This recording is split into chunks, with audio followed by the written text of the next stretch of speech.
Hello అండి, ఈరోజైతే మేము వెనీలా స్పాంజ్ కేక్ తయారు చేసుకున్నాం ఇంట్లోని. నా దగ్గర ఎటువంటి బేకింగ్ ట్రేలు ఏమీ లేదండి. ఇంట్లో డైలీ తినే కంచంలోనే కేక్ తయారు చేసుకున్నాను. చాలా ఈజీ అనిపించింది. అది కూడా హెల్దీగా బొంబాయి రవ్వతో చేసుకున్నామండి. అదే మనం ఉప్మా చేసుకునే రవ్వతోని. ప్రాసెస్ చాలా ఈజీ అనిపించింది. ఒకసారి మీరు కూడా చూసేయండి. ఒక మిక్సీ జార్లో 1 కప్ ఉప్మా రవ్వ వేసి చక్కగా ఫైన్ పౌడర్ చేసుకుని ఒక మిక్సింగ్ బౌల్లో వేసుకున్నాను.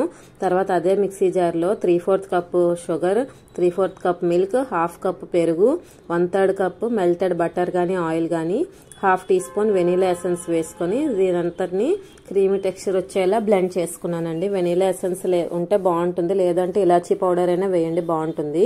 ఇప్పుడు మనం బ్లెండ్ చేసి పెట్టుకున్న రవ్వలో 2 టేబుల్ స్పూన్స్ మిల్క్ పౌడరు, ఇంకా మనం బ్లెండ్ చేసి పెట్టుకున్న క్రీమ్ కూడా వేసి ఎక్కడ ఉండలు లేకుండా బాగా కలుపుకోవాలి.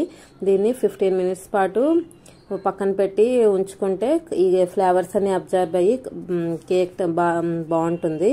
తర్వాత 15 మినిట్స్ తర్వాత ఇంట్లోనే ఒక జల్లెడ పెట్టి 1/4 cup maida, 1 teaspoon baking powder, 1/2 teaspoon baking soda, కొంచెం పించ్ ఆఫ్ సాల్ట్ వేసి జల్లించాలి.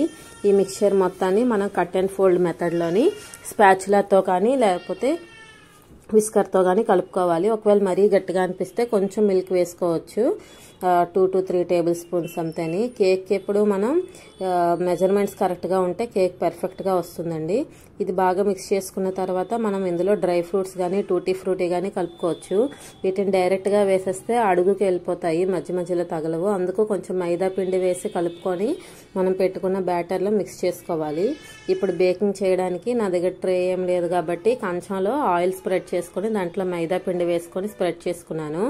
ఇందులో మనం కలిపి పెట్టుకున్న బ్యాటర్ మొత్తాన్ని వేసుకొని నేనైతే బేకింగ్ కోసం ఒక కళాయిని 15 నిమిషాల పాటు ప్రీహీట్ చేసుకున్నాను. కిందన అడుగున ఒక స్టాండ్ పెట్టి దాంట్లోనే మనం బ్యాటర్ పెట్టుకొని 30 మినిట్స్ బేక్ చేసుకోవాలి. 30 మినిట్స్ పాటు మీడియం ఫ్లేమ్లో పెట్టి తర్వాత ఒకసారి తీసి చూశాను. కొంచెం పచ్చిగా అనిపించింది. ఇంకో 10 మినిట్స్ పాటు లో ఫ్లేమ్లో బేక్ చేసుకోవాలి. ఎప్పుడైనా 30 మినిట్స్ మీడియం ఫ్లేమ్, 10 మినిట్స్ లో ఫ్లేమ్ పెట్టుకుంటే సరిపోతుంది. ఇప్పుడు 10 మినిట్స్ కూడా అయిన తర్వాత మళ్ళీ ఒకసారి చూసి నైఫ్ పెట్టుకొని చూసుకున్నాను. పర్ఫెక్ట్గా కుక్ అయింది. బయటకు తీసి పూర్తిగా చల్లారాక దీన్ని ఇంకో ప్లేట్ పెట్టి తిరగలేసి ట్యాప్ చేస్తే మనకి కేక్ పర్ఫెక్ట్గా బయటకు వచ్చేసింది. మా అబ్బాయి అయితే ఎంత తొందరగా ఫోటో తీసుకొని ఇచ్చేస్తే తినేద్దామా అని చూస్తున్నాడు. పిల్లలకి చాలా బాగా నచ్చుతుందండి. హెల్దీ కూడాను, చాలా తక్కువే మైదా వాడాం మనం. ఒకసారి ఇలా ట్రై చేయండి, కేక్ పర్ఫెక్ట్గా వస్తుంది. దీనికి మనం ఏమైనా డెకరేషన్లో చేయాలంటే చేసుకోవచ్చు. మేమైతే నార్మల్గా తినేసాము.